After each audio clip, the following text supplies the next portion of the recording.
तुम जहाँ हो मेरी रूठा ना करो, तुम जहाँ हो मेरी रूठा ना करो, दिल में तुम ही हो इस बात से मत डरो। और क्या पूछ रहे हो कौन है वो? अरे पापा है मेरे, हर बार महबूब ना समझा करो।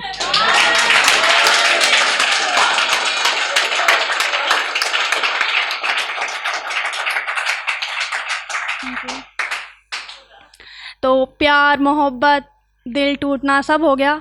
अब हम अपने समाज की एक ऐसी स्थिति पर ले जाना चाहती हूँ, एक ऐसे माहौल में जहाँ से सब वाकिफ़ हैं लेकिन पीछे मुड़कर कोई देखता नहीं है, देख के कमेंट करके चले जाते हैं। तो मेरा भी भाई है, मैं सभी लड़कों की इज्जत करती हूँ, लेकिन अगर भगवान है तो शैतान भी है और हम इंसानों में शैतान भी हैं। देखो, तो उनके लिए मैंने कुछ लिखा है। आज के दौर में लड़कियों के बाहर निकलने पर सवाल है, आज के दौर में लड़कियों के बाहर निकलने पर सवाल है। सरहद पर कितने सैनिक शहीद हुए इस पर नहीं, लड़कियों के कपड़ों पर बवाल है।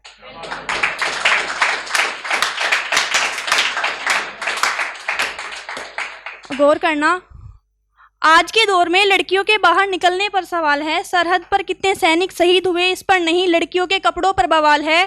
और ये जो तुम कमेंटिंग करते हो और आती जाती लड़की पर, क्यों भाई वो तुम्हारे बाप का माल है?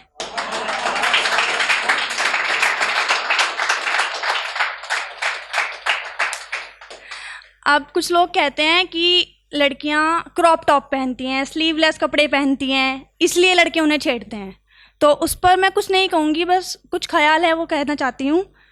मेरे जिस्म से उतरा महज एक दुपट्टा गलती मेरी बताता है, मेरे जिस्म से उतरा महज एक दुपट्टा गलती मेरी बताता है। तो फिर कोख में पल रही उस मासूम को दुनिया में लाने से एक माँ का मन क्यों घबराता है?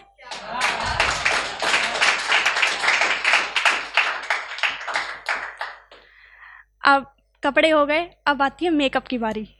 मेकअप करती हैं लड़कियां, मेकअप की दुकान होती हैं, तो उस पर लिखा है, एक मेकअप करने से ये ज़माना मुझे जज कर जाता है, एक लाली लिपस्टिक लगाने से ये ज़माना मुझे जज कर जाता है। हैवानियत तो जब ताड़ ताड़ होती है, जब महज 2 साल की बच्ची को टॉफ़ी का लालच दे उसके जिस्म को नोचा जाता है। शुक्रिया।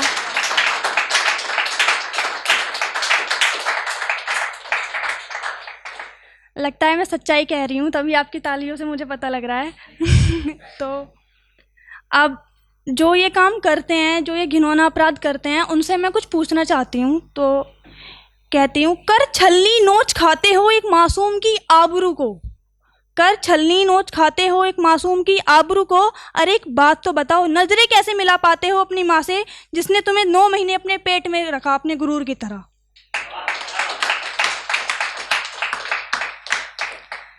तो अब मेरी आखिरी पोइट्री, ये थोड़ी हटके है, हटके भी नहीं है, इसी के इर्द गिर्द घूमती है। जब कोई इंसिडेंट होता है तो क्या होता है, उसमें बहुत सारे लोग इन्वॉल्व होते हैं। अब हमारे देश की असलियत ले लो, रेप। तो उसमें सिर्फ 2 लोगों को देखा जाता है, जिसका हुआ है और जिसने किया है, उसके अलावा किसी को नहीं देखते। तो मैंने इसी मैटर पे मैंने किसी तीसरे शख्स को बाहर कर लाई हूँ मैं, रेपिस्ट की माँ। जो लड़का किसी लड़की का रेप कर देता है तो वो भी तो किसी से पैदा हुआ है ना भाई, तो उसकी भी माँ है। जब समाज में उसकी माँ को पता लगता है कि मेरे बेटे ने घिनौना काम करा है, और उसकी माँ बिल्कुल मतलब मरने को हो जाती है, तो उसकी माँ जब आखिरी बार लड़के को जेल से, उसे फांसी होने की सज़ा दे देते हैं, तो लड़के को जब जेल से लाते हैं तो उसे आखिरी बार अपनी माँ का दीदार करने का मौका मिलता है। तो उसकी माँ की और उस लड़के की कुछ बातें हैं, गौर फरमाइए। नारी का अस्तित्व छीन, नारी का अपमान किया है। ये माँ कहती है अपने बेटे से, नारी का अस्तित्व छीन, नारी का अपमान किया है। हाँ, मैंने बेटे के रूप में हैवा पैदा किया है। माँ के नाम पर धब्बा लगाया है, संतान के नाम पर हैवानियत को पाया है। माँ के नाम पर धब्बा लगाया है, संतान के नाम पर हैवानियत को पाया है। किया जिस नारी ने पैदा उसे, उसी की आबरू को नोच खाया है।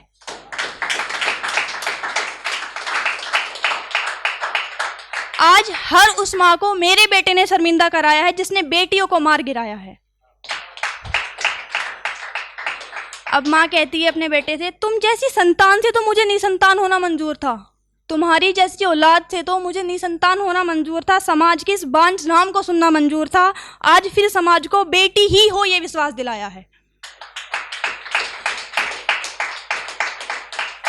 हाँ, स्वीकारा है मुझे कि मैंने बेटे के रूप में हैवान को पाया है।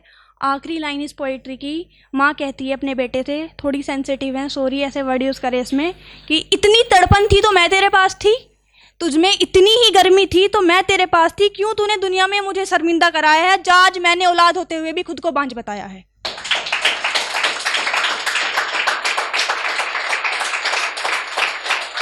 शुक्रिया। अब कुछ लाइनें कहकर इजाज़त लेती हूँ। जब लड़के इस काम को कर देते हैं तो वो कहते हैं हमें माफ़ी दो, हमसे गलती हो गई, ये हो गया, सफाई देते हैं अपनी गंदगी पर, तो मैं उस पर कहती हूँ वो गिड़गिड़ाएं उन्हें गिड़गिड़ाने दो, वो मांगे माफ़ी अपनी गंदगी की उन्हें मांगने दो, और क्यों करें ये कोर्ट कचहरी का सफ़र, जैसे ही वो दरिंदा तुम्हें दिखे उसे तुरंत फांसी दो।